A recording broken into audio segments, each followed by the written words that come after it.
How to transfer Solana from Bitget to Bitget wallet. First of all, open your Bitget app and make sure to log into your account. And after that, to be able to transfer Solana from your Bitget account, tap on Assets. And after that, from the top bar, tap on Spot. And as you can see here, tap on Withdraw. Now, you tap in the bar, just type Solana like that. After that, select the token. And as you can see, tap on On-Chain Withdraw. And now here, as you can see, the network is set by default. It's only one network. In this case, it will be Solana. Now to get to withdrawal address of Solana, you need to go to your Bitget wallet. And now after you open the Bitget wallet, to get to withdrawal address of Solana, now tap on wallet. Now as you can see here, from the top bar, top right corner, tap on here and select the Solana as a network. Now after that, select your token. In this case, it will be Solana. After that, tap on it. And as you can see here, tap on receive.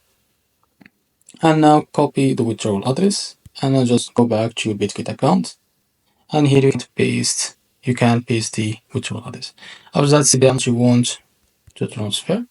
And after that, as you can see, you will be able to see the network fee. And now your credit amount that you can or you will be able to receive on your Bitget wallet. After that, tap on withdraw. And after about a few seconds to a few minutes, you will be able to receive the Solana token on your Bitget wallet. So this is how to transfer Solana from Bitget to Bitget wallet. If you found this video helpful, please like and subscribe. See you next video.